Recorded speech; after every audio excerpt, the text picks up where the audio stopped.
Hey everybody, thank you for joining me here on Let's Talk Weather. It is a Monday evening right now, and it's been a while since I've recorded, but I had some business I had to take care of for a couple weeks, but I am back now, and just to update you, to keep it fresh on your mind, this upcoming weekend is my first weekend back on the air. That's right. I've been doing some training over at WTAE, if I hadn't announced that or you hadn't seen already. It is WTAE I will be filming in for. That's Channel 4 here in Pittsburgh, your ABC affiliate.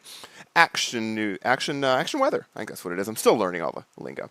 But that'll be this Saturday and Sunday for the 6:30 and 11 news, both this Saturday and this Sunday, and then the following Saturday and Sunday, same thing, the 6:30 and 11 o'clock shows for both those 2 days. So we'll see if any dates come up in November. But right now, I know I have the next 2 weekends coming up. So definitely give it a watch. All right, plenty to talk about here this evening. I'm going to really go through the next 4 or 5 days for two different purposes. One, we're going to talk about Michael, currently a Hurricane Category 1 hurricane down, moving into the southern Gulf of Mexico. Will that be a player for us here in the Pennsylvania, Pittsburgh area? We'll see. I do have a very good feeling that it is going to impact an area that it does not need any more rain at all. We're talking about South Carolina, North Carolina. More on that in a moment. Plus, we're going to talk about a dramatic change which takes place late this week, Thursday going into Friday and into this upcoming weekend. We're talking about a substantial drop in our temperatures, finally feeling like fall, and for what appears to be a substantially extended period of time, which for a lot of us, we're welcoming the change because it's been a hot and muggy summer. All right, let's go to the maps now. We'll talk more about what's going on right now. We'll start off with Michael. Let me squeeze myself out of the way and you get to see the pretty pictures I have up on the screen for you to look at. Let me drop myself down here into the corner. Boom. There we go. All right. I am using an enhanced satellite picture. Actually, what this does, when I put this into motion, I'm going to hit play on it. What you'll notice is it goes back into the daylight visible picture. You can see that beautiful picture with the enhancement, and then it transitions to infrared as the sun goes down. I'm going to even expand this a little bit so it's a little prettier and a little bit easier to see. We'll get rid of that left-hand column. And what you'll notice is we are looking at a pretty impressive looking storm down here. Of course, that is Michael here, and good convection. This is expected to strengthen a little bit before it makes landfall, probably somewhere up here on the Gulf Coast, Mississippi, Alabama, panhandle of Florida area, and we'll see what happens from that. But it is a pretty good looking storm. I'm going to zoom back a little bit and give you a little better view of how things look here and where it is overall. And you can see it slowly making its way to the north. And that's how it's playing out right now. Now, what is drawing it northward? It is the front, which is out here to the west. I'm going to kind of just draw that for you a little bit here. Let me bring out the drawing tools. And I'm going to show you. Let me change this to blue because that's the normal cold front color. Oh, how about I do it this way? There we go. I like it. All right. Now we got the right color. So there's a cold front right about in here, okay?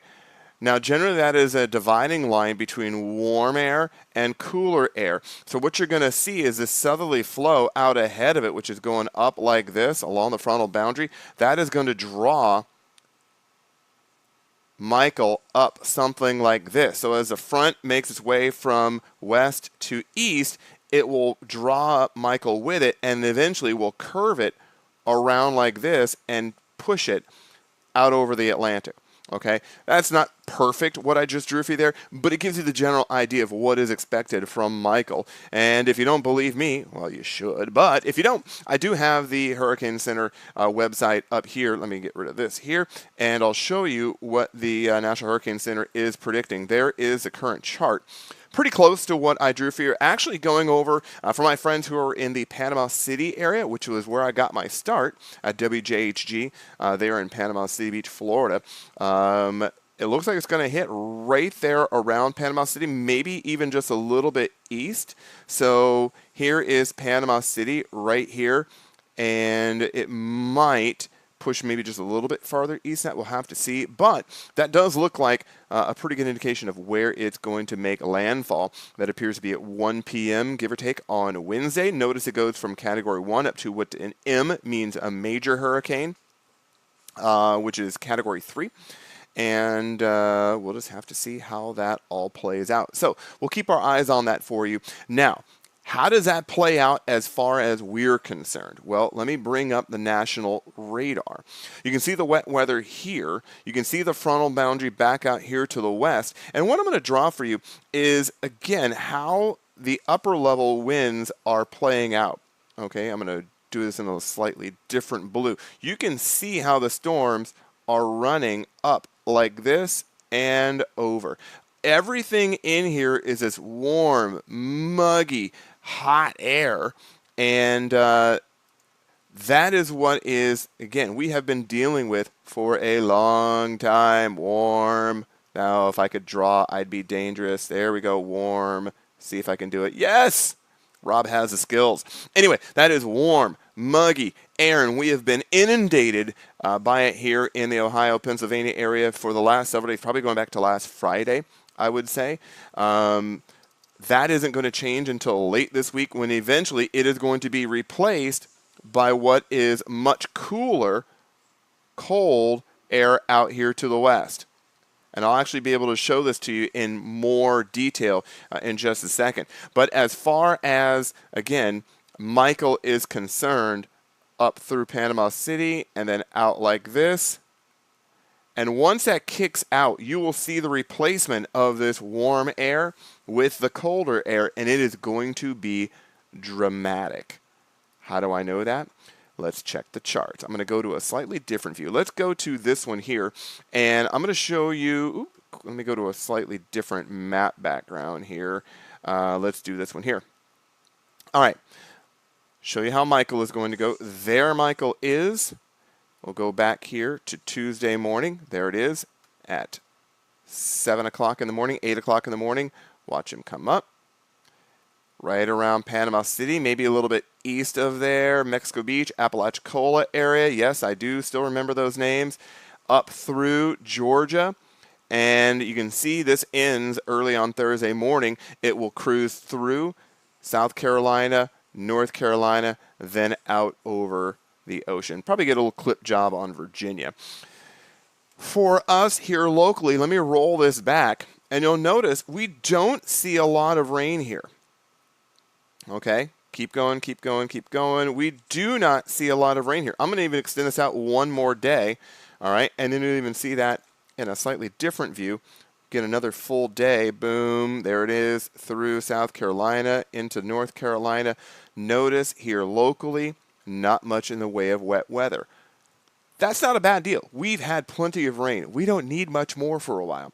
But I do want to show you how we're going to transition out of this hot and muggy air and into cooler, drier air. All right, let's go back to the national satellite.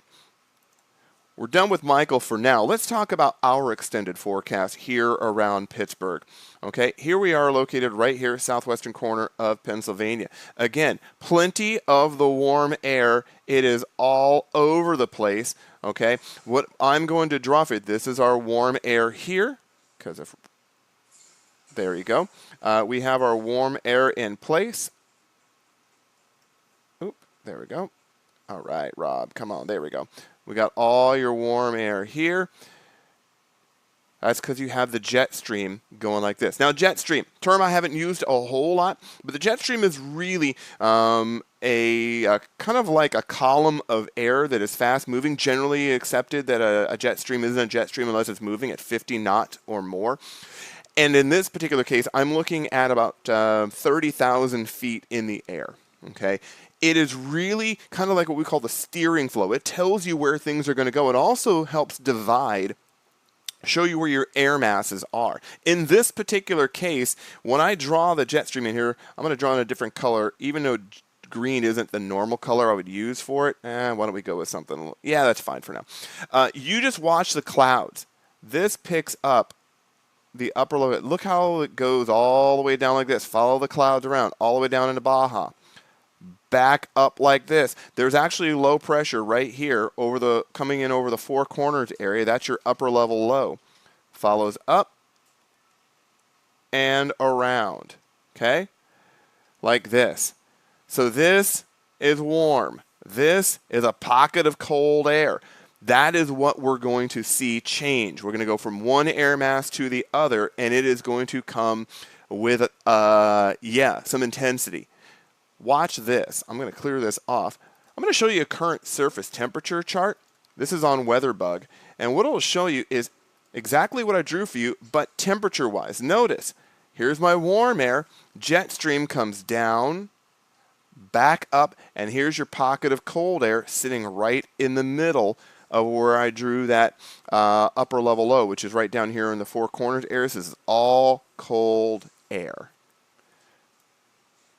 I love this part of the job. Watch this.